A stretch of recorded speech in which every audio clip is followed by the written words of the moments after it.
This is Chicken Philosophy. The Secret of the Golden Flower. Part 38. The conclusion. This is the last episode of The Secret of the Golden Flower on Chicken Philosophy. If, rather than the last, you would like to see the first, maybe watch the whole series. It's 38 episodes, averaging about 40 minutes, I guess. What would you say? I don't know. Some of them are long, some of them are short. I mean, not many of them are short. They're all at least about 35 minutes, I think. Some of them go up to like 115, but that's rare. Anyway, the playlist is here. Enjoy your 38 episodes of the season, of which this is the finale. Oh, did you notice? That took some doing. I thought it'd be nice, rather than just doing the hanging scroll thing again. Oh, it's in the hallway. Yeah, I don't want to overdo it with too many things. It's subtle, but you can see there's a little Tibetan prayer wheel hanging off of Kess's unpublished book. Kess Fry. I interviewed him a lot of times. That's the playlist of all my interviews with Kess. It's like 30 hours of me talking to Kess. He wrote a number of the books. I mean, the number's probably 6 books that are behind me right now. I can't see any right now, but they're there. They're there. Kess Fry. He's an author. Anyway, he's the one that got my dad into this book, and hence it was in my bookshelf. You know, so it's all thanks to Kess. So I don't know. I'm overwhelmed. I'm sure Jean-Michel Jarre's concerts in China is playing in the background, because that's classic. Whatever this is. Secret of the Golden Flower on Chicken Philosophy. Today, I'm going to go with this again. I say again for the people who saw the Martin Luther yesterday. There's a river called this in China, but I don't know how related that is to you know, I don't know. There's a temple called Yangtze or Yongtse or however, you know, in Nepal. It's a Tibetan temple. So Tibetan incense, Tibetan temple, Chinese river. I don't know. Is it a Chinese river with a Tibetan name? Is it a homophone? A homograph? I don't know. I'm not here to answer questions or inform anybody about anything. I'm here to slowly inform myself by reading things and then comment on them for the amusement of anyone who might be listening or watching. So that's the incense and a beverage. Earl Grey tea. Am I going to suck on the bag? You might be thinking to yourself. No. That smells like Earl Grey tea. I'm going to put it in my ancestors' teacup, in which there is hot water. So, for the ancestors, and for the filial piety in Chinese culture, and Carl Jung being a sort of spiritual ancestor, this is the last. So, after this, there's still going to be Chinese stuff happening when the white petal of the chicken wheel comes around. But it will be sans, which means without, in snooty. It'll be without Carl Jung. So Carl Jung already has his own pedal. He's got the Black Books pedal up there. See the Black Books? The emotional support demon in the Jung corner. I don't think you're supposed to dip it like I am, but that's kind of what we do here in India. I can go figure. Supposed to just be patient, let it sit like a British person, right? Okay. Oh yeah, of course. Can't forget, we got something to do. We gotta pull an I Ching card. We'll keep doing this too. So those Secret of the Golden Flower may be ending. This isn't. This is only the beginning. Pick one. This one? This one or this one? This one? Okay. 59. Broken, solid, double solid. All right, Editor Edward, you know what to do. You know the drill. Let's turn up the music while I look that one up.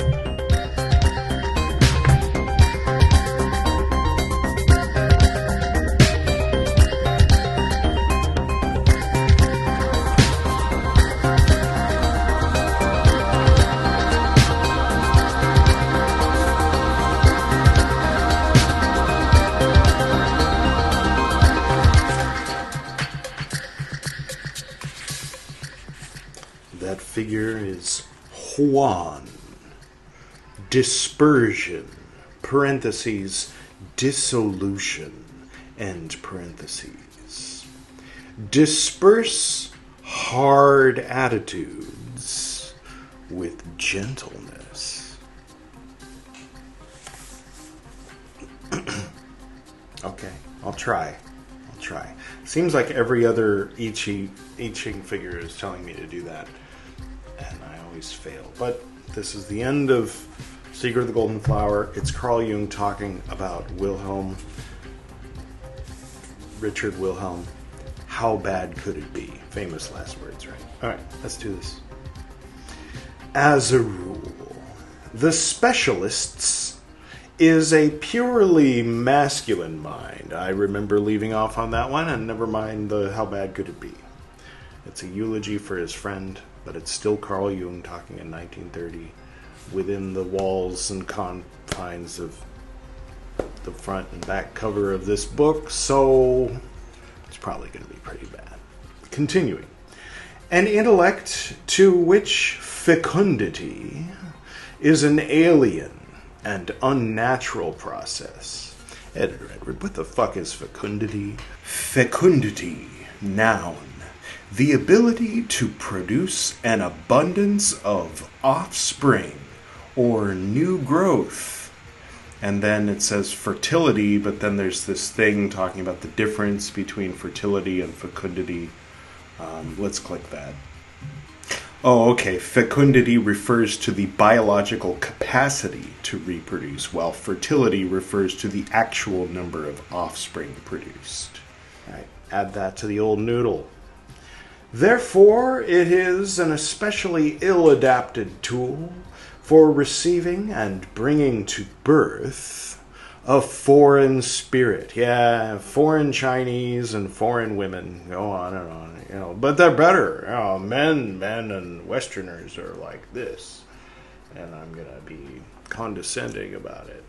But women have things, gifts that we know not of. And them Chinese, they're on a different level.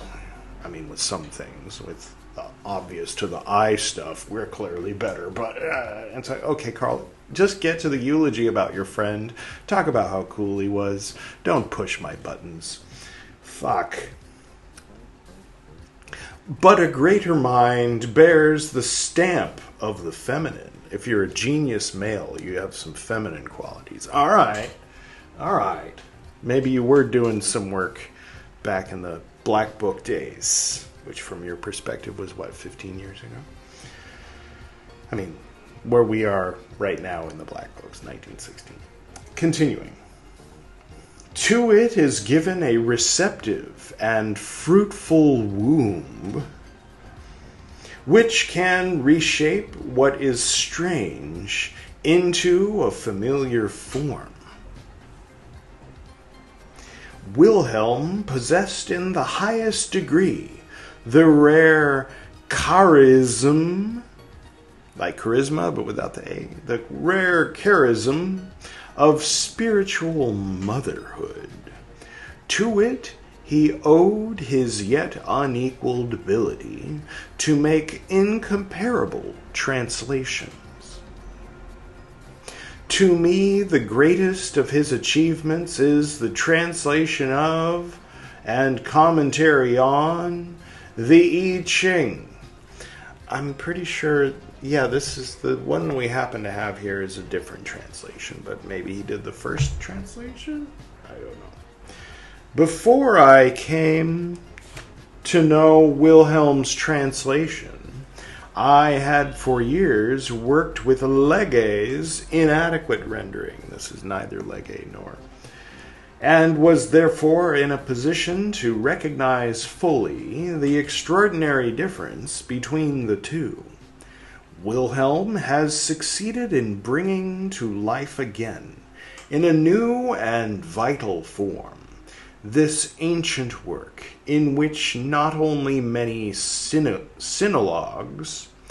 but even many modern Chinese as well, can see nothing but a collection of absurd magical formulae. This work embodies, as perhaps no other, the spirit of Chinese culture. For the best minds of China have collaborated upon it and contributed to it for thousands of years. Despite its fabulous age, it has never grown old, like a vampire, no, but still lives and operates, at least for those who understand its meaning. That we too belong to this favored group, we owe to the creative effort of Wilhelm. He has brought this work close to us through careful translation and through his personal experience both as a pupil of a Chinese master of the old school and as an initiate in the psychology of Chinese yoga.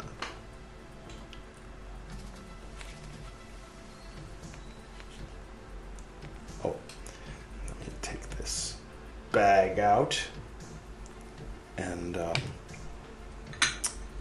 cheers.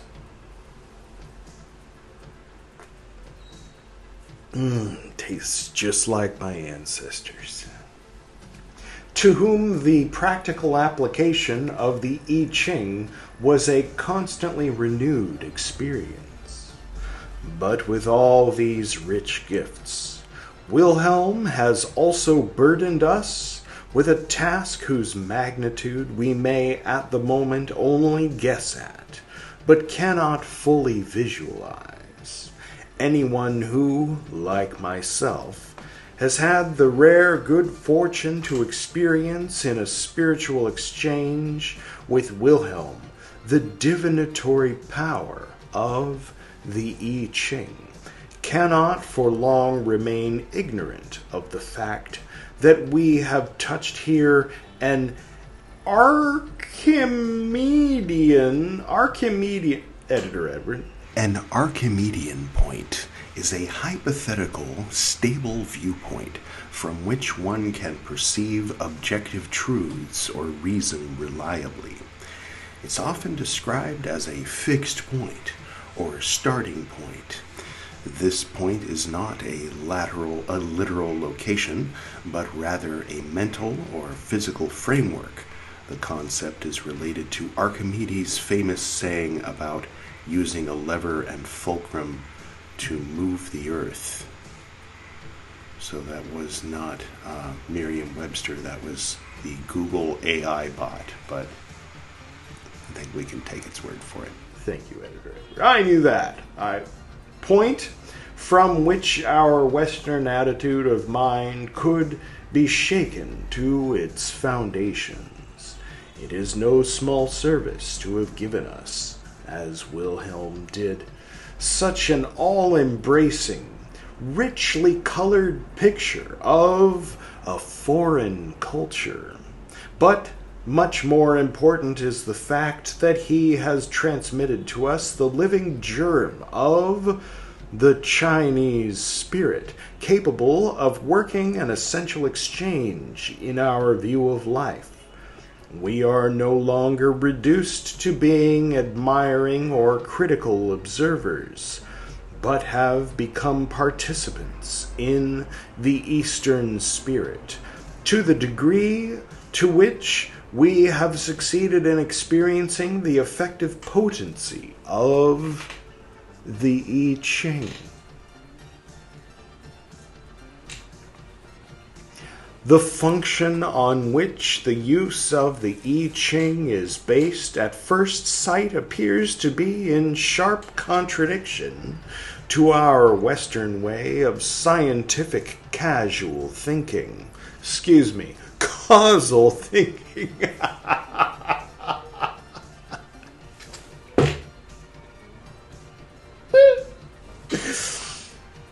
Thinking casually. I was just casually thinking. Sorry. In other words, it is extremely unscientific. In fact, taboo.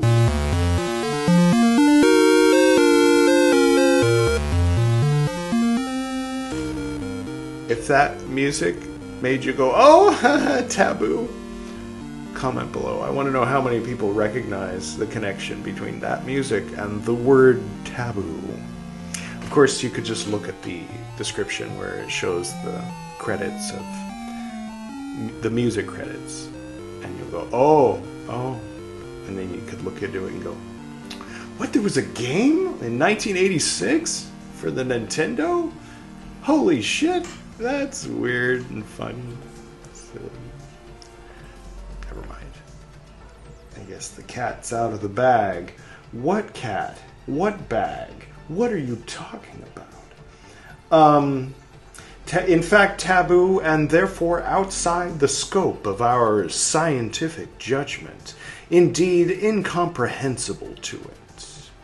Some years ago, the then president of the British Anthropological Society asked me how I could explain the fact that so highly intellectual a people as the Chinese had produced no science.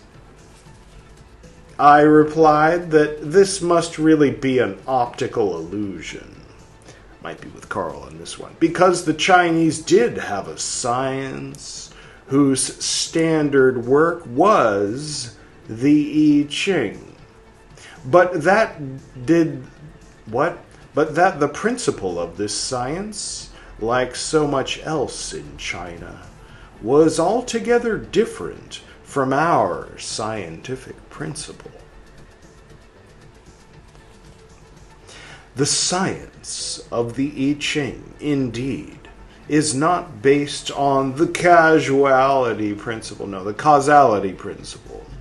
but on a principle, parentheses, hitherto unnamed because not met with among us, end parentheses, which I have tentatively called the synchronistic principle.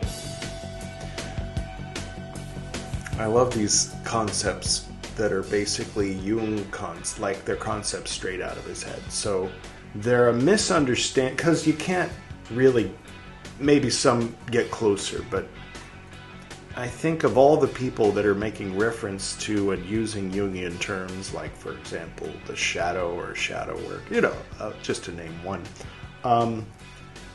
don't necessarily, like, everybody has a slant, maybe this is kind of, it's built in. I don't know. It's interesting. Like, am I ever going to get back to the original thread of this tangent? I don't know. But in Tibetan Buddhism, like, there's a whole thing where if you just say, hey, I found a treasure in a dream, like, it's a missing part of the teachings of one of these great bodhisattvas who lived thousands of years ago. People, I mean, not everybody, but people will say, well, what is it? If it's like good enough, or even if it's not, people will be like, great, we'll build a temple in your honor and paint your face, and you'll be the founder of the new lineage, Whereas, for example, in like institutionalized Constantinian Christian orthodoxy, if you come along and you're like, hey, they'll be like, okay, Joseph Smith, go back to Utah. Even the guy who rebelled against the guy who rebelled against the guy who rebelled against the Catholic Church would say, yeah, go back to Utah, but there's always Utah, if no place else. But the point is, what am I talking about? I don't know. See what happened? Okay, let's go back to the beginning.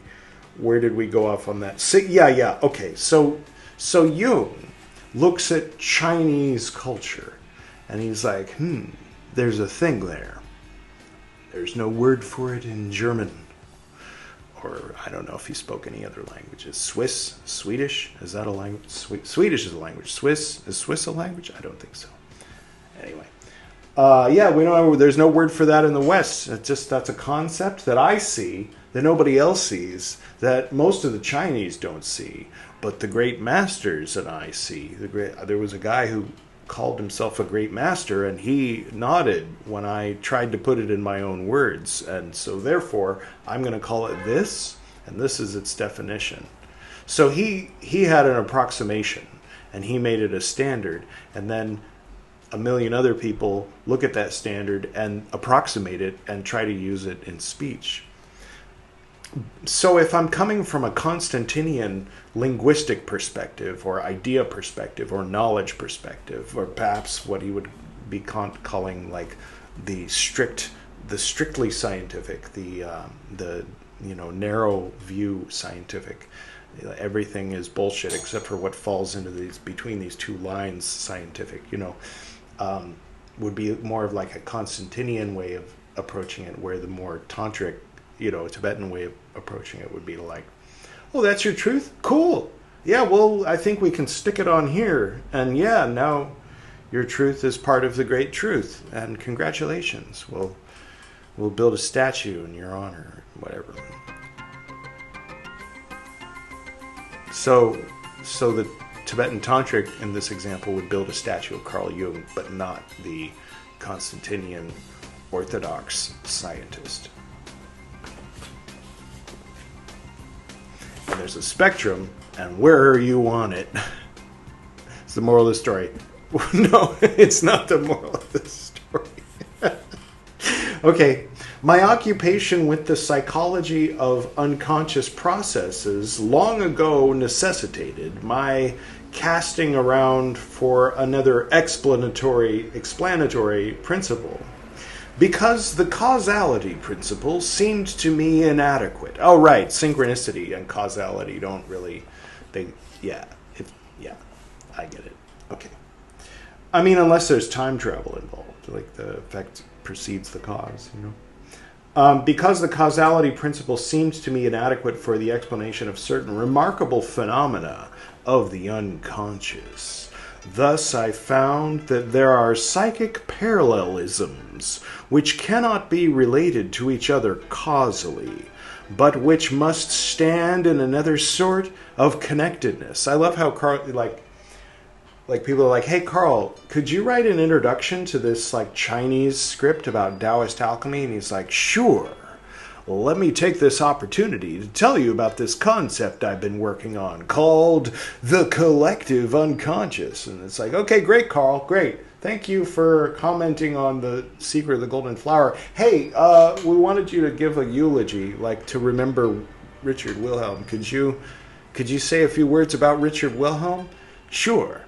First, let me take this opportunity to explain to you this concept I've been working on called the collective unconscious.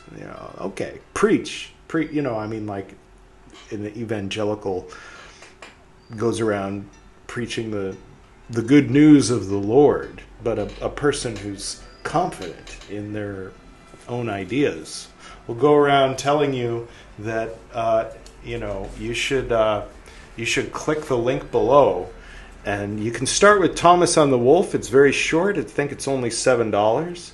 You can get this. You can hold it in your hand. You can say, okay, so this is Edward's first published book. What does it say? You can read it. You can think about it. And then when you're done, you can decide whether you want to dive into the mouse books or dive into the poetry books.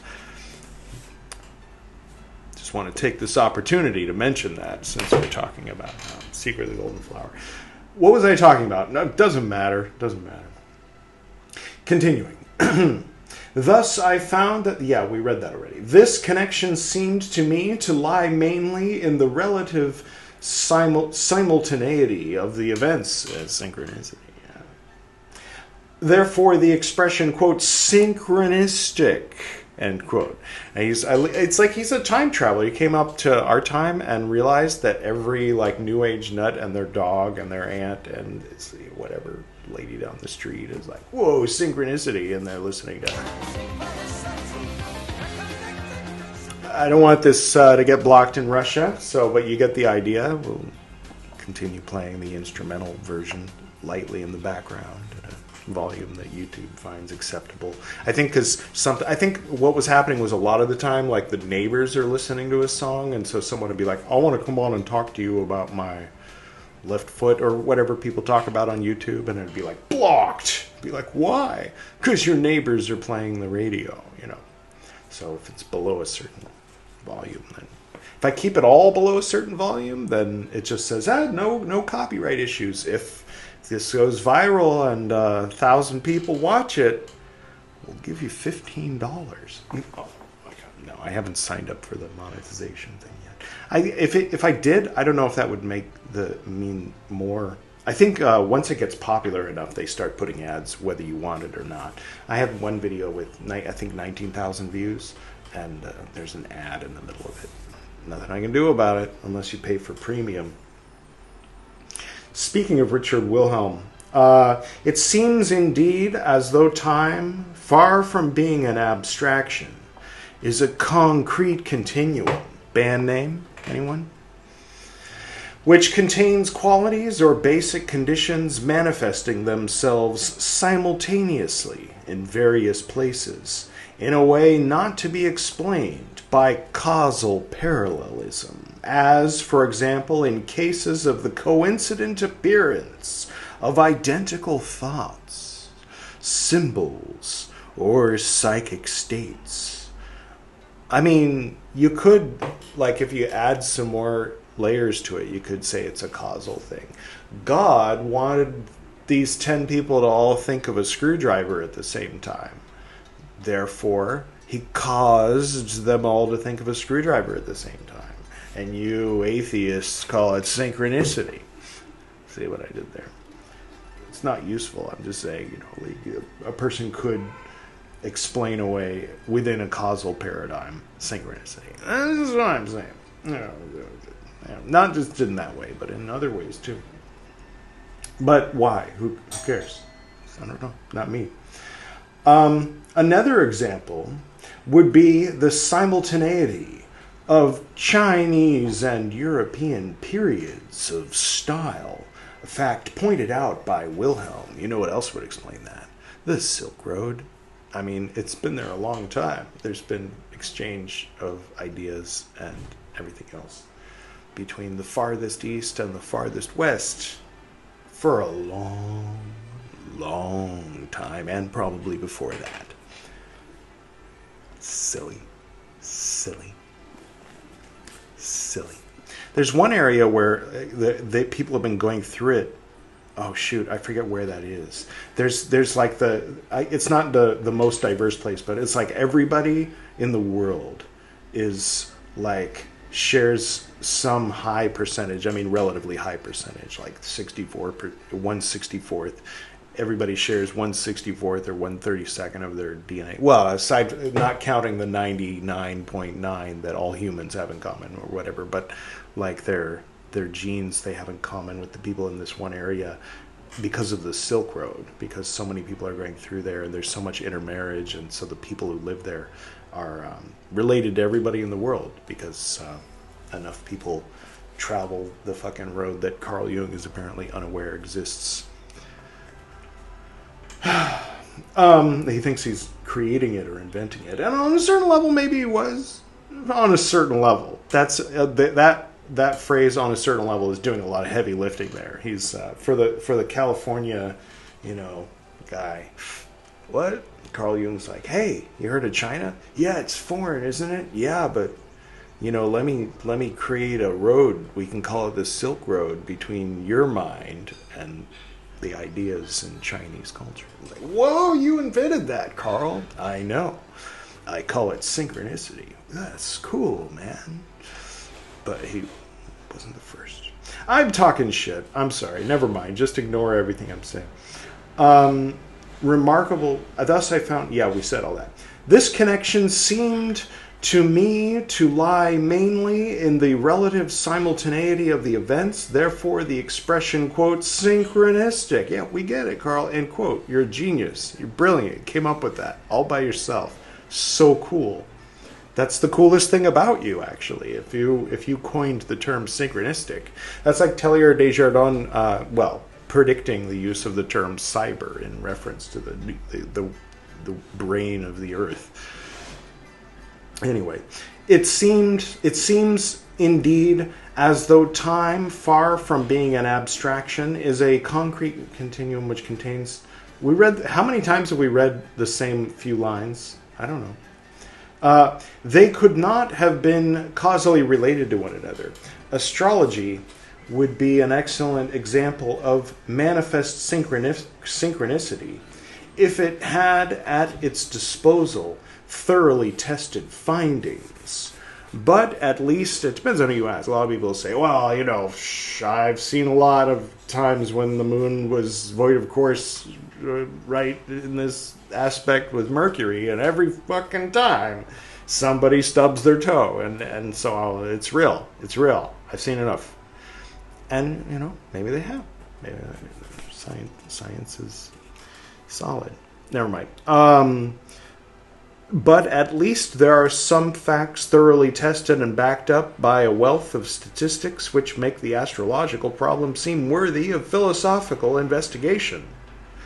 Parentheses. Psychology has no difficulty in recognizing this. This is where Carl Jung sneaks the astrology into the American school system or something, right? Since astrology represents the summation of all the psychological knowledge of antiquity. And parentheses, kind of, or at least a kind of filing system, like the Tree of Life or whatever, like a way of organizing a lot of complex ideas into something that you can, like alphabetizing your files is kind of, does the same thing as that. Tea, Earl Grey, lukewarm. The fact that it is possible to reconstruct not inadequate, but in adequate fashion, a person's character from the data of his nativity shows the relative validity of astrology. However, the birth data never depend on the actual astronomical constellations, but upon an arbitrary, purely conceptual timeline, because by reason of the precision of the equinoxes, the spring point has long ago passed on beyond 0 degree Aries. Carl Jung exists in a world where sidereal astrology doesn't exist, and neither does the Silk Road. All right. His this is kind of instilling me with confidence, seeing Carl Jung on the Dunning-Kruger spectrum as he is, because I know I am. Oh wait, now I'm not, because they said I was. Oh wait, now that I realize that, then I am again. Oh wait. Anybody remember that? Let's do a flashback. Fuck it. I heard you were saying that because of the Dunning-Kruger effect, you think you're an expert even though you're ignorant? That's right. But if you're aware that you're ignorant, that means you don't think you're an expert. Oh my God, you're right. And if we're talking about the Dunning-Kruger effect, if you think that you're ignorant, then you're more likely to be an expert. I knew it! I am an expert! You fucked it up. Now you're an ignoramus again. Shit! Alright, I guess I just have to accept that I'm as dumb as a brick. And now you're not? Oh, cool! Yeah, so that happened once. Anyway, okay. Insofar as there are any really correct astrological diagnoses, they are not due to the effects of the constellations, but to our hypothetical time qualities. In other words, Whatever is born or done in this moment of time has the quality of this moment in time. Did I fuck it up again? Because there's tropical and sidereal, and one of them is based on the constellations, and one of them isn't, and Vedic is more like the one and not like the other, and people assume that Western astrology, which is largely true, is based on the precession of the equinoxes and not on the constellations in the sky. I actually prefer that, because for me, dawn and spring equinox define the beginning of the wheel starting at Aries, not whatever the Babylonians saw when it happened to be the spring equinox, Right? No, I don't know. Everybody has their opinions on that, or lack thereof. In other words, whatever is born or done in this moment of time has the quality of this moment in time. Oh, that was almost profound. If Dogen were talking, I'd stop and hum for a minute or whatever. This is also the basic formula for the use of the I Ching. One gains knowledge of the hexagram characterizing the moment by a method of manipulating yarrow stalks or coins, a method depending on sheer chance, or, if you're old school, boiling a tortoise shell or burning a...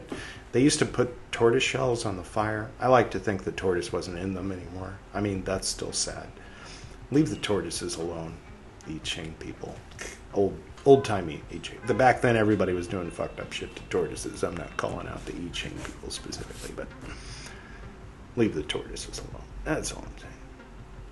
And the turtles. The turtles are the ones in the water, right? Tortoises walk around on land. But some of them do both. It gets confusing. Some of them are very old. Like the one in the Never-Ending Story, or in the Terry Pratchett universe, or whatever. One gains knowledge of the hexagram characterizing the... What? This is also the basic formula for the use of the I Ching. One gains knowledge of the hexagram characterizing the moment by a method of manipulation. We read that already. As the moment is, so do the runic stalks fall. The only question is, did the old King Wen and the Duke of Chou, 1,000 years before Christ, interpret correctly the accidental picture made by the fallen stalks? As to this, experience alone can tell.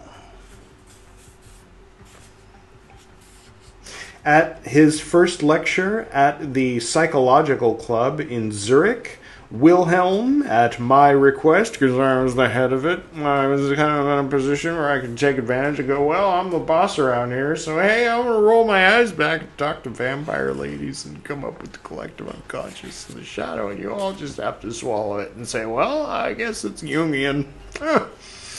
Change the world, that guy.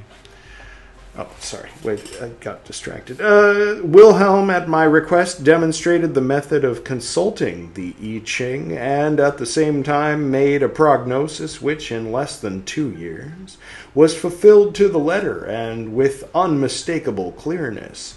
This fact could be further confirmed by many parallel experiences. However, I am not concerned here with establishing objectively the validity of the prophecies of the I Ching, but take it as a premise, just as my deceased friend did. Good eulogy, Carl. No, he's still going. Therefore, I am only going to discuss the amazing fact that the qualitas occulta of the time moment became legible by means of the hexagram of the I Ching. One is dealing with the relationship of events, not only analogous to astrology, but even essentially related to it. The moment of birth corresponds to the stalks that are thrown, the constellation to the hexagram, and the astrological interpretation arising from the constellation corresponds to the text allocated to the hexagram. Yeah. Let's see what you did there. That's true. So you could say being born is like throwing the I Ching, or the divining, the divination. But in order to find out the answer in the latter case, you have to watch a person live their entire life from beginning to end. And then you go, oh, it's all the I Ching figures and more. And then, anyway. The type of thought built on the synchronistic principle, which reached its apex in the I Ching, is the purest expression of Chinese thinking in general. Okay. In the West, this thinking has been absent from the history of philosophy since the time of Heraclitus, and only reappears as a faint echo in Leibniz. However, it is the interim. In the interim, it was not extinguished, but continued to live in the twilight of astrological speculation, and remains today at this level. At our point of time, the I Ching responds to the need of further development in us. Occultism has enjoyed a renaissance in our times, which is virtually without a parallel. The light of the Western mind is nearly darkened by it.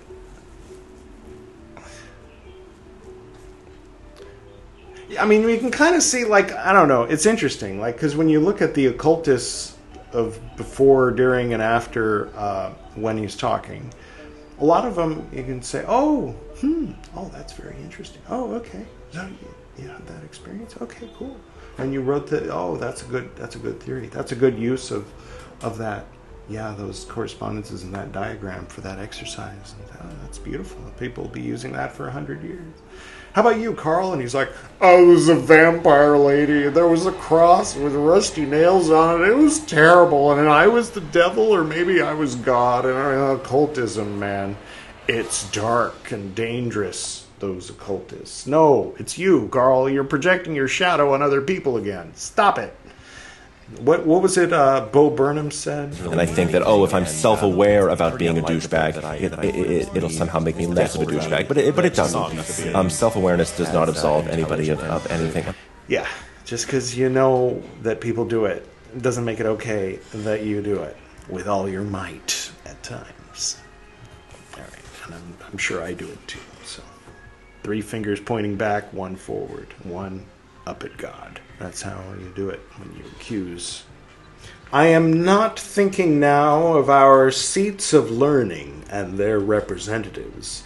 I am a physician and deal with ordinary people, and therefore I know that the universities have ceased to act as disseminators of light and have become inseminators of light? No, probably not. That's not where he's going with this. People have become weary of scientific speculation and rationalistic intellectualism. They want to hear truths which broaden rather than restrict them, which do not obscure but enlighten, which do not run off them like water, but penetrate them to the marrow. Damn, I don't know if I can say that on YouTube, Carl. This guy could write a romance novel. This search threatens to lead a large, if anonymous, public into wrong paths. Careful, Anonymous. Don't go down the wrong path. Don't start emulating people like that fucking guy in the Alan Moore comic that tried to blow up Parliament. When I think of Wilhelm's achievement and significance, I am always reminded of "On quil etit du Peron," the Frenchman who brought the first translation of the Upanishads to Europe at the very point when, after almost 1800 years, an unheard of thing happened. The goddess of reason drove the Christian Godhead from the throne in Notre Dame. Today, when far more unheard of things happen in Russia than once did in Paris, when in Europe itself the Christian symbol shows such weakness that even the Buddhists consider this the right moment for sending missions to Europe, it is Wilhelm, representing as he does the soul of Europe, who brings us new light from the East. Maybe talk to the missionaries, the Buddhist missionaries. They're actually like, hey, we got the wisdom from the East. And it's like, never mind, Chinese Buddhists. I want to talk to my German friend about this obscure text from 300 years ago that you guys were like, weird. Never mind. This was the cultural task to which Wilhelm felt himself called. He had realized how much the East could give for the healing of our spiritual distress. A poor man is not helped by having more or less generous alms pressed upon him, although this may be his wish.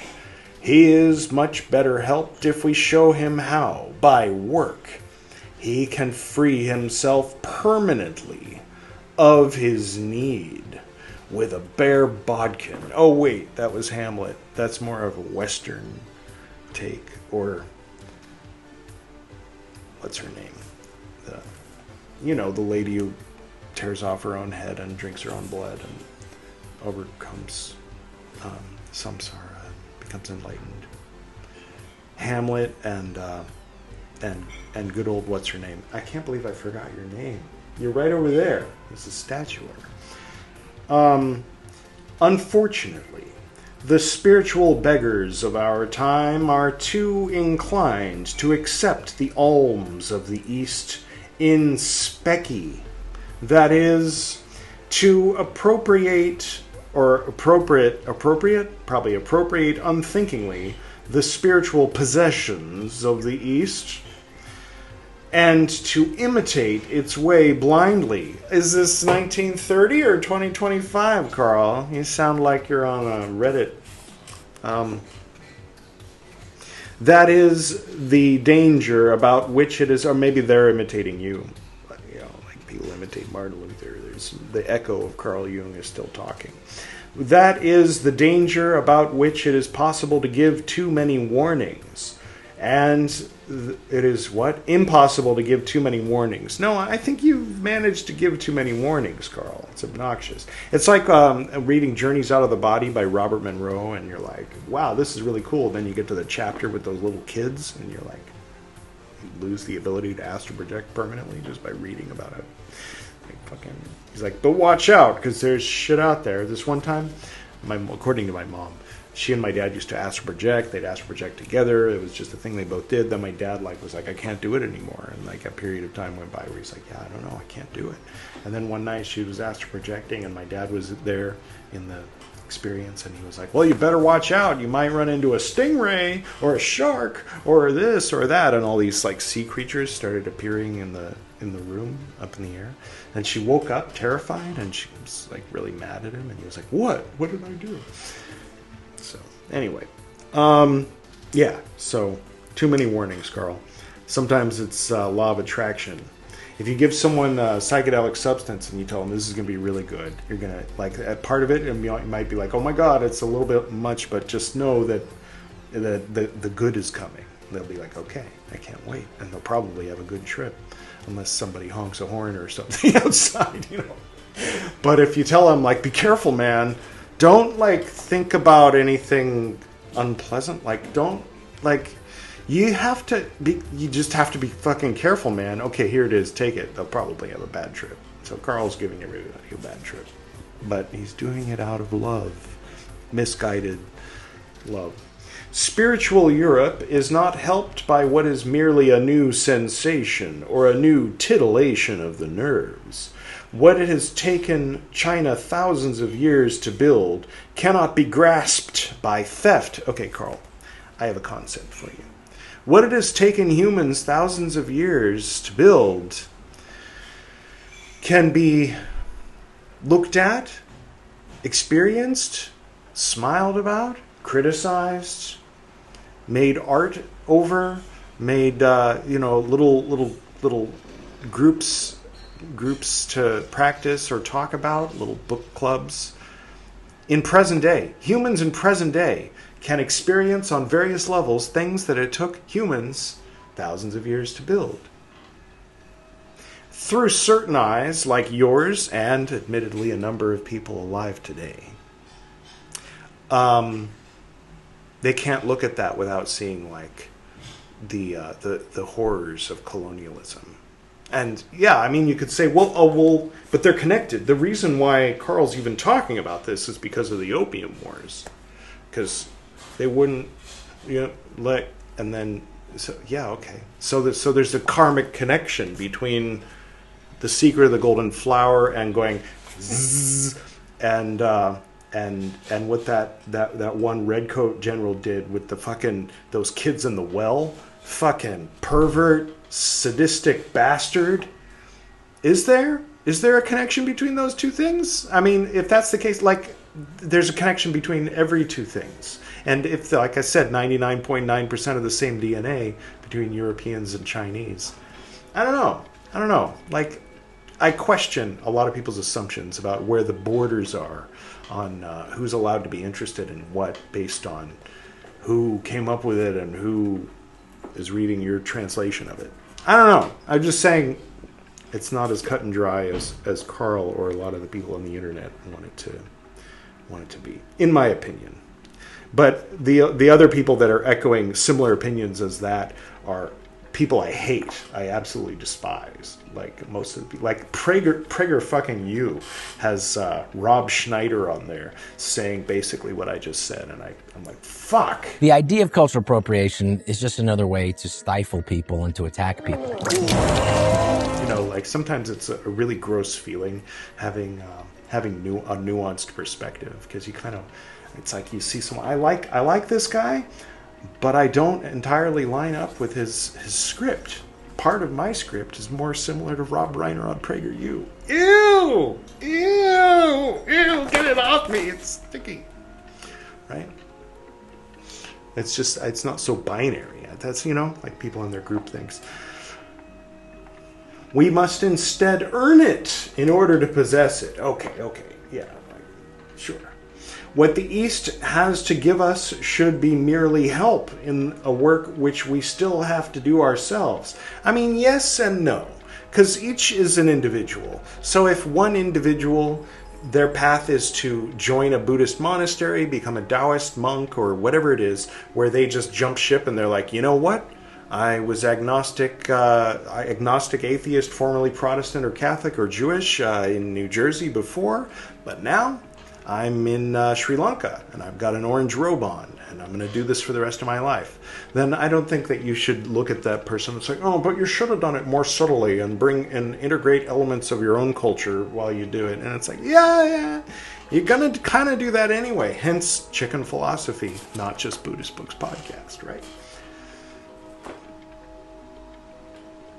Anyway, I don't know. Carl, what are you going on about? Of what use to us is the wisdom of the Upanishads or the insight of Chinese yoga? The sentence goes on, but looking at life, the universe, and everything from a different perspective. Besides, I'm a little ant, there's this thing called God, he's grandpa, he has a beard, the Jews are involved, and I should feel guilty, and heaven and hell. Like, if someone comes along and says, like, recites some of the ideas from the Upanishads, and you go, wow, whoa, man, that blew my mind. That changed my whole perspective. Like, cool. And then Carl comes along and like, Right, you shouldn't do that. Like, you have to earn it. Fuck you, Carl. Continuing. Carl and everyone else. I mean, pretty much.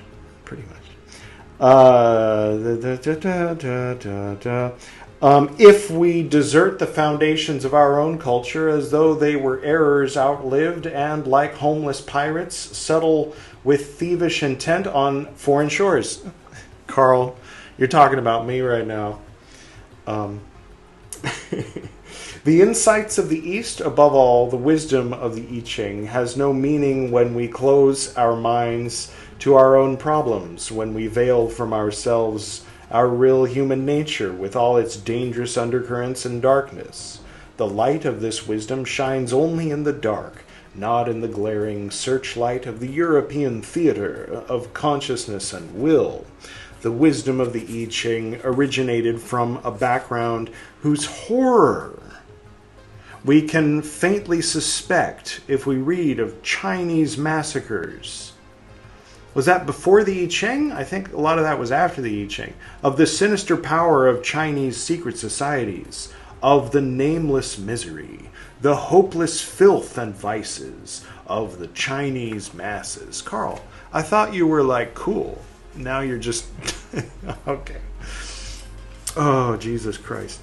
We need to have a correctly three-dimensional life if we wish to experience Chinese wisdom as a living thing. Good luck on that. Stop writing this and go try doing that, Carl. Jesus, get back to us in another 30 years. Therefore, we first have need of European truths about ourselves. Our way begins in European reality and not in yoga practices, which would only lead us astray as to our own reality. I can see this being read aloud by someone's fucking uncle at Thanksgiving, you know.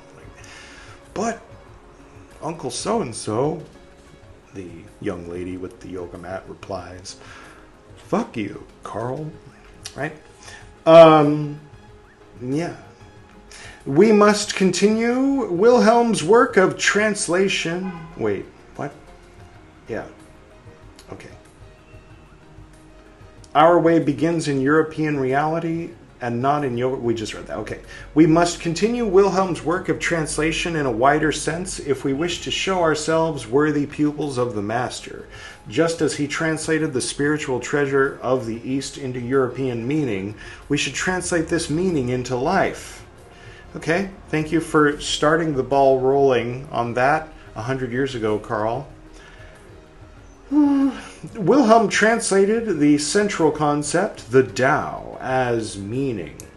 To translate meaning into life, that is to realize the Tao, would be the task of the pupil. But the Tao will never be created with words and wise precepts. Do we know exactly how the Tao develops in us or around the world? Oh, tell us, Master. Tell us. Tell us, Carl. You clearly understand these things in a way that goes so far beyond my comprehension that I deign not even think about it. Unless I earn it. How do I earn it? Ew, Carl, I don't want to do that. Is there another way? What if I could use someone else to do that with? Oh, hey, there's a power cut. But where shall we begin? That's what I'm saying. It is by. Do we know exactly? It is by imitation, by reason, is it by imitation, by reason, by acrobatics of the will? I'm guessing not. We feel that all this is ridiculously incommensurate with the task. But where shall we begin with this next task? Will Wilhelm's spirit be in us or with us if we do not solve this problem in a truly European way? That is, in reality. Carl, we don't know Wilhelm. He's your friend. Maybe keep this inside voice in your black books and, like, realize there's other people, types of people, and everything. Not all just defined by the fucking stamp of our nation. Or must this, in the last analysis, remain a rhetorical question whose answer is lost in applause? Everybody clapping, nobody gets to hear the explanation about what is the Tao? Well, Wilhelm thought it meant meaning. Okay. It's the first time I've heard that translation. Let us look towards the east. But you told us not to. There is an overwhelming fate there. An overwhelming fate is fulfilling itself. Whatever was going on in the news in 1931, Carl thinks is related to the ancient Chinese existence. All right. It's different from what's on the news in 2025, so it's just kind of like disorienting how like fucking backwards Carl is in today's day and age. I really want to finish this because I don't ever want to read it again. And I mean the Secret of the Golden Flower, the actual translation of the Secret of the Golden Flower from Chinese and English, I really enjoyed that. There's one or two of the ideas being put forth by Carl that are also interesting. Most of what he's saying is infuriating. And when we finish this, we never have to read it again. And he doesn't get on my nerves as much in the black books for some reason. I think because it's close to home, because my dad was born in China, and my identity as growing up was that I was more Chinese than American.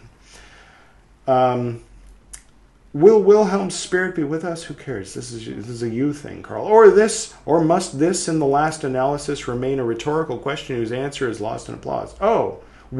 The question is, will Wilhelm's spirit be with us? And the answer is, will we just never know because it'll be lost in applause? How about none of the above, Carl? I'm sure Wilhelm's spirit is with you. You guys were friends. That's how that works. The rest of us don't give a shit. Thank you for translating this. We read it. We didn't get what you got out of it. You got a lot of things out of it that we didn't get. Let us look towards the east. There's an overwhelming fate. European cannon have burst open the gates of Asia. European science and technology, European secularism and greed flooded China. We have conquered the East politically. Do you know what happened when Rome overthrew the Near East politically? The spirit of the East entered Rome.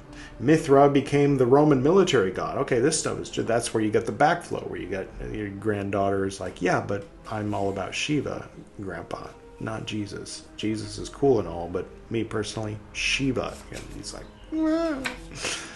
Right?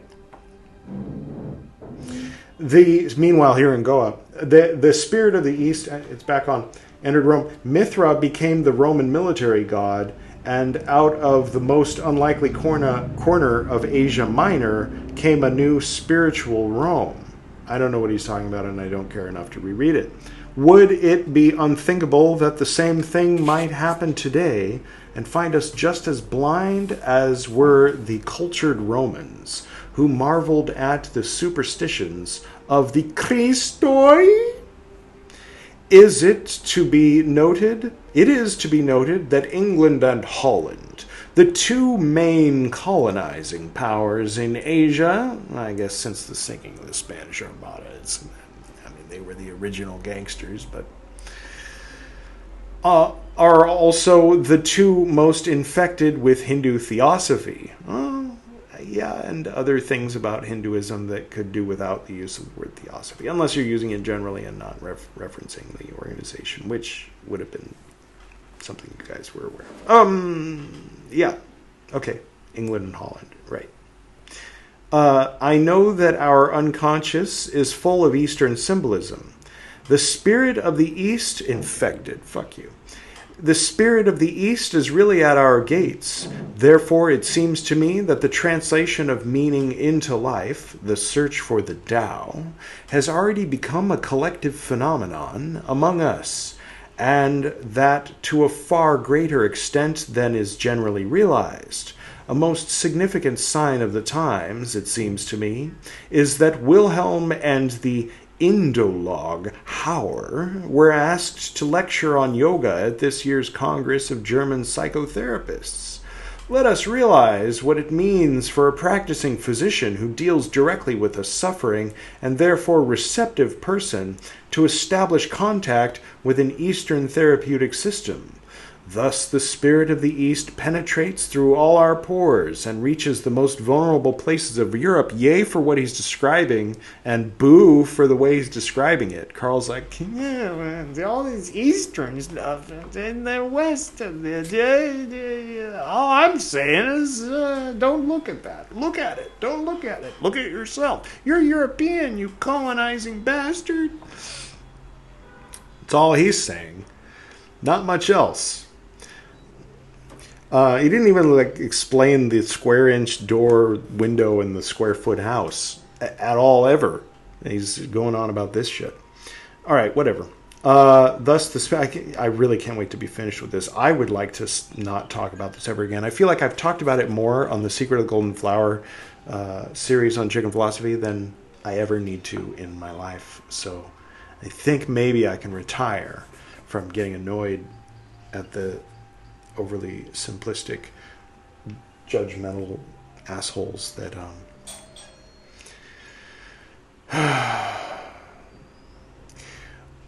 whatever. It's like, I mean, and it's annoying because it resonates with both sides, where you have people saying we should be sensitive to, cultural, we don't want to cultural appropriate here on the left, so we should be Vikings. We should just get interested in Celtic and Nordic things and not presume to even begin to understand what's going on in the East or China or India or anything. And then you have the other side that are like, I won't do the accent. Not all Southerners are Republicans. But they also agree that white people should stick to white people things and non-white people should stick to non-white people things, but for other reasons. But they're in agreement, and they're in agreement with Carl, mostly, kind of. They might have issues with some of the specifics of what he's saying. Okie dokie, let's finish this dang thing. Okay, it could be a dangerous infection, but perhaps it is also a remedy. We'll never know.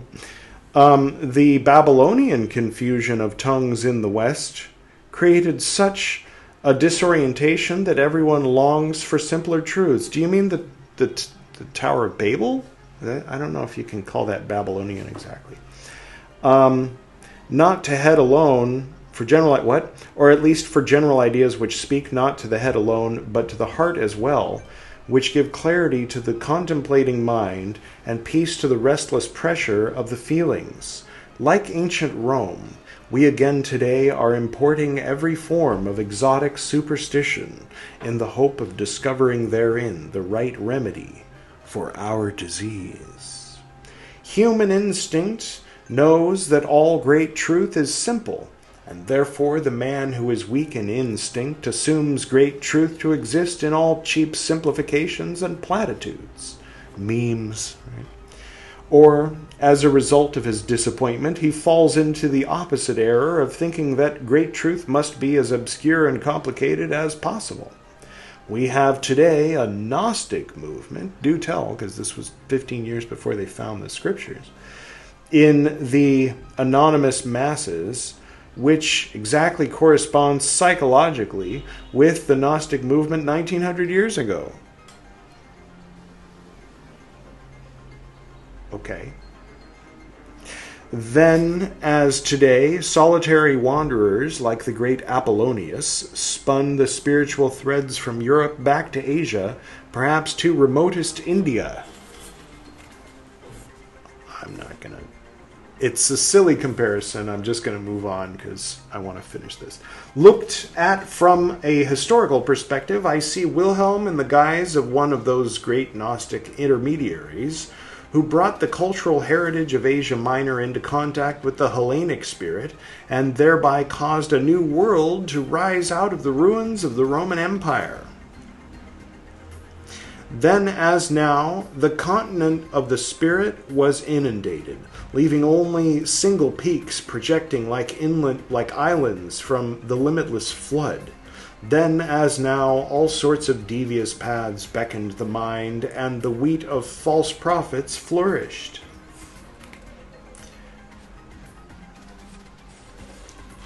All right. I mean, that also happened in Germany under Protestant Christianity 300 years before what you're talking about. But I don't know. False prophets flourish wherever, whenever, using whatever.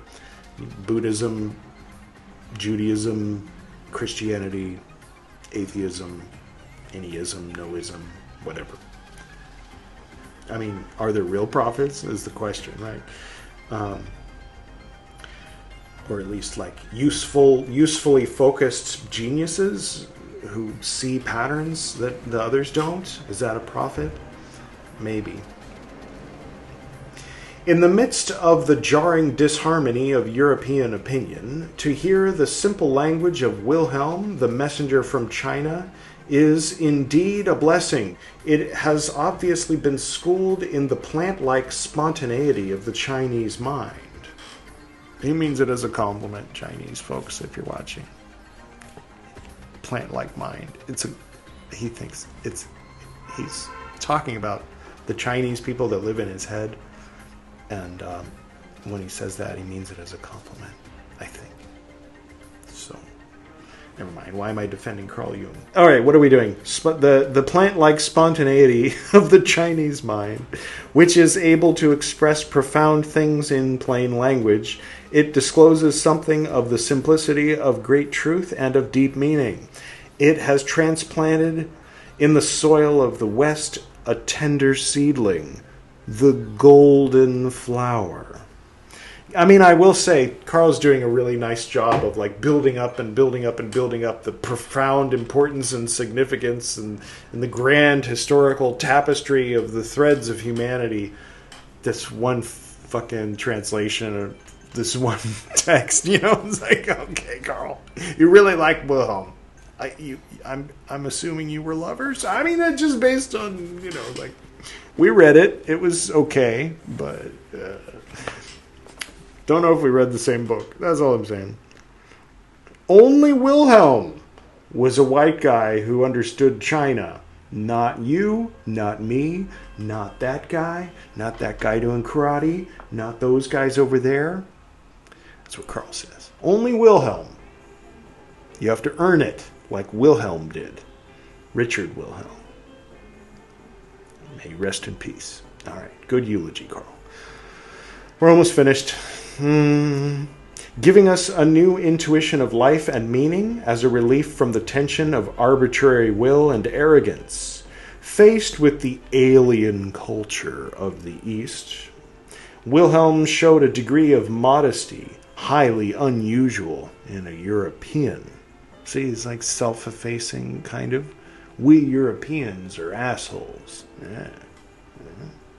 This one time I went to a restaurant in Darjeeling, or Gangtok, and I was with two other Americans, and like, the only way to keep up with the conversation, like, we were all very excited about the conversation we were having. The only way to keep up was to kind of like stay at the same pitch that they were on, but it seemed to like, there was like a feedback effect until like finally I realized everyone on this rooftop restaurant was just staring over at us, and we three Americans were in the middle of this restaurant just loudly talking about these like crazy topics. Like, oh, the stereotype is true, isn't it? We're loud. Okay. He approached it freely, without prejudice, without the assumption of knowing better. He opened heart and mind to it. You should learn a few things from him, Carl. He let himself be gripped and shaped by it. So that when he came back to Europe, he brought us not only in his spirit, but also in his being, a true image of the East. Same thing happened to my grandpa, Carl. Bet if Wilhelm had stayed there for 20 years, it would have been even cooler, even more like my grandpa. I'm just saying. This deep transformation was certainly not won by him without great sacrifice. For our historical premises are so entirely different from those of the East. They're different, yeah. Any two places or families or groups or individuals are going to have differences. And a lot in common. That's a universal. You can find it everywhere. This deep transformation, what? I don't know. He let himself be gripped, yeah. Transformation, yeah. The keenness of Western consciousness and its glaring problems had to soften before the more universal, more equitable nature of the East, Western Western rationalism and its one-sided differentiation had to yield to Eastern breadth and simplicity.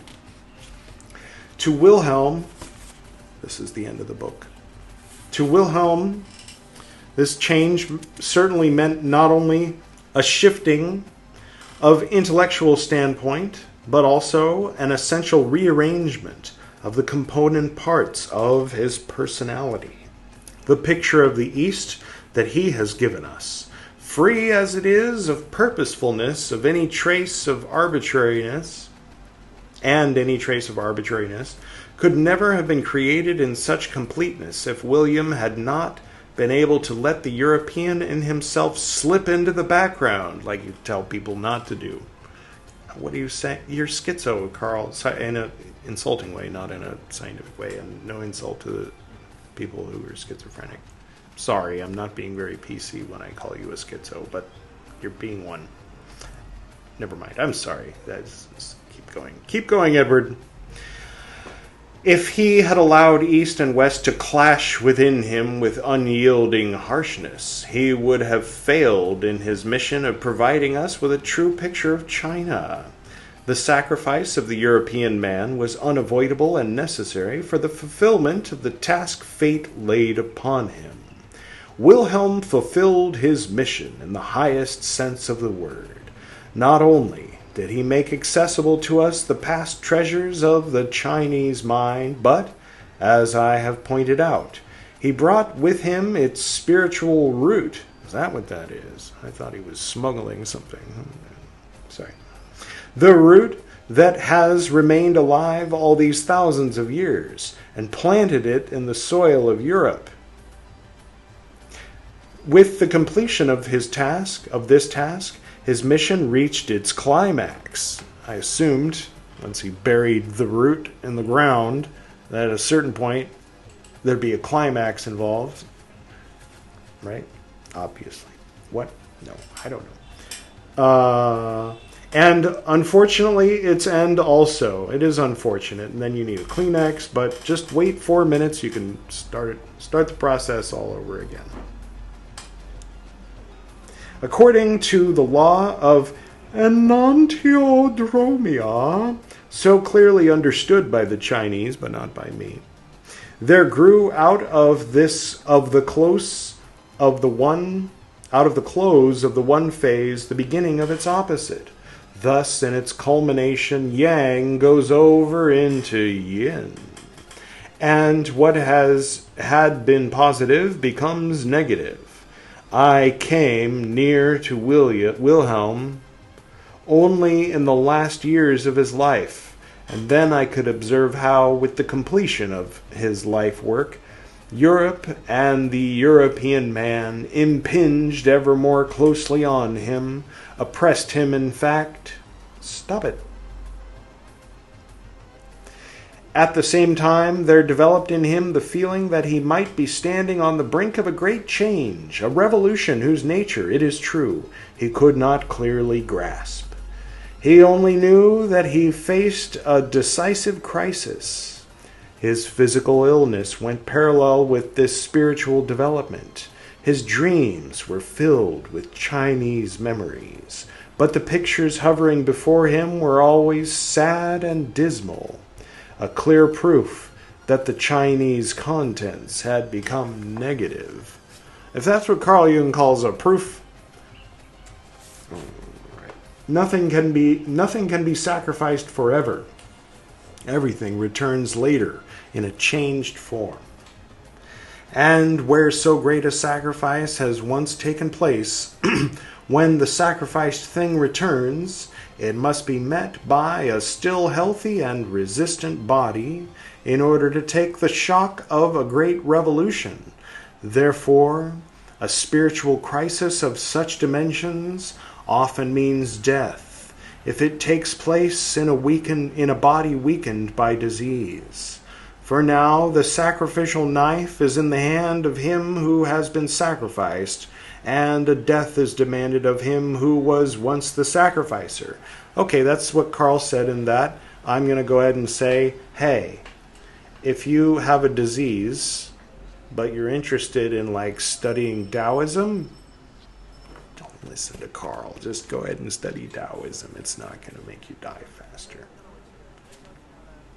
Consult like a real doctor, though, a scientific doctor, and take the prescription he gives you. You can get a second opinion, or she, or they.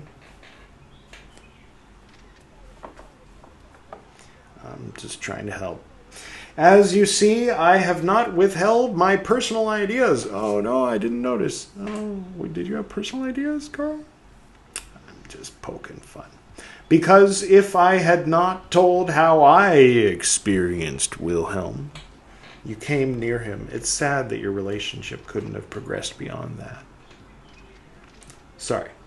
How else would it have been possible for me to speak of him? Wilhelm's life work is of such great value to me because it explained and confirmed so much of what I had been seeking, striving for, thinking and doing in order to meet the psychic suffering of Europe. It was a tremendous experience for me to hear through him in clear language the things that had been dimly shadowed forth to me from out of the confusion of the European unconscious. In fact, I feel myself so very much enriched by him that it seems to me as if I had received more from him than from any other man.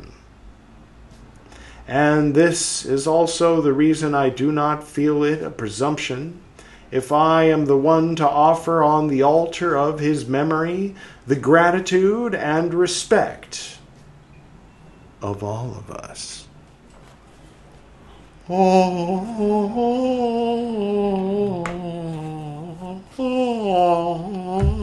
Amen. He didn't say that. That was editorial commentary. Holy shit! Holy shit! We finished the book.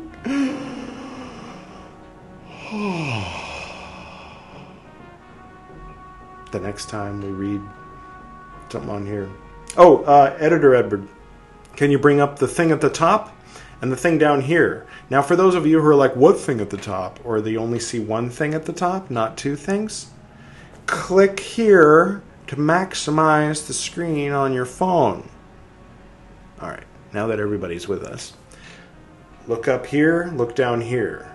You can look wherever. It doesn't matter where you look. You can look at this, you can look at that, as I do this. Now we're going to keep doing the I Ching. We're going to keep doing the divinations, in other words. And then after this next book, we're going to read that whole book. But I'm going to go ahead and put this away for the last time. I will never touch that book again, unless it's to give it away. And, no, I might look something up, like, what was the thing you do when you go, you know. But not for Carl Jung stuff, just the Wilhelm translation. And now, notice everything changing? Everything changing. This is no longer the Secret of the Golden Flowers series on chicken philosophy, but this, the last minute or so of that episode, is the beginning, sort of, like the Christmas episode before the actual proper first episode of the new season. Anyway, the next time the white petal comes around, it's going to be that says Tao Te Ching, I assume. And we're going to read this. Obviously, it won't take quite as long because it's a small book. But I have a feeling I'm going to start really enjoying when the white petal on the chicken wheel comes around a lot more than I have since I've been reading Carl Jung's 1930s perspective on whether white people should get into Chinese stuff or not. That was hard to get through, and I can't tell you how happy I am to never have to read it again. I'll feel something similar, no doubt, when we finish the Martin Luther, the Tripartite Tractate, and on and on and on and so on. We still got some Carl Jung to read, but it's different Carl Jung. And I mean, shit. Those who remember, who were, making memories watching the beginning of Chicken Philosophy with the Carl Jung. One of the main points of doing all this is to wrap my mind around exactly how Carl Jung kind of set in stone a lot of the basic assumptions that are held by your local yoga teacher at the Namaste yoga studio down the street. Even though there is a little bit of awareness of and attempt to go beyond that, the crazy thing is when you come to India because you want to get the non-Carl Jung version of yoga and you go to like a yoga studio or yoga school, you know, and on the first day they start quoting Carl Jung at you. It's surreal and bizarre. It's really bizarre. But anyway, so we're going to read all that. We read Secret of the Golden Flower, which was more than I realized, an insight into, you know, Carl Jung's whole thing about, like, eventually the point is eventually we're going to read this lecture. It's much shorter. Or no, it's about the same size. It's Carl Jung's thoughts on Kundalini Yoga. So that was Chinese yoga, according to Carl Jung. Then eventually we're going to read Kundalini Yoga, which is Carl Jung explaining about Tantra, Kundalini, and Tantra and Kundalini, and yoga, and Kundalini, and India, and all that Indian stuff, based on his reading of this translation of something Indian from 500 years ago or 400 years ago, The Serpent Power by Arthur Avalon. So reading all this, reading what we just finished, then we're going to read this, then we're going to read this. And at that point, I feel like I'll have a really solid picture of the stamp that Carl Jung made on the general, like, Western, i.e. English-speaking, German-speaking, post-Protestant people's assumptions about Kundalini and Tantra, and perhaps even the assumptions of some of the post-British colonial period Indians on their own culture. And it's not my place to explain to people, no, my ancestors fucked up your perspective on your own culture. Here's what your culture really is. I don't presume to ever, even as an old man with a long beard, be in a position to do that. But though a star may be unreachable, we're going to walk that direction. We're going to learn for ourselves so that we can have a clearer picture of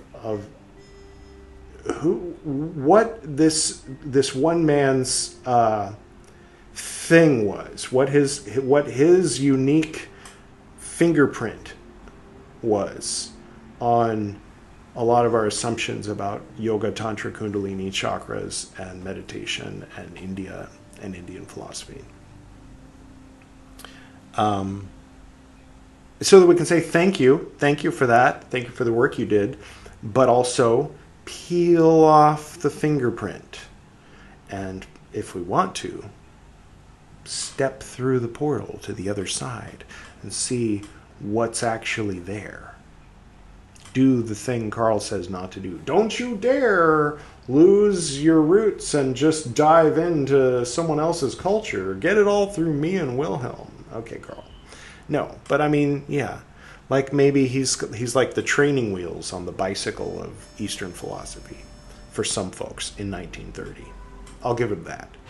Good being training wheels for white people in 1930, Carl. You did a good job doing that, and thank you in general. You did a lot of work. I don't mean to talk shit, but I think it's worth going through with a fine-tooth comb and improving upon in order to understand, to build upon, to stand on the shoulders of Martin Luther and Carl Jung, as well as kick him in the back of the head every now and then. You know.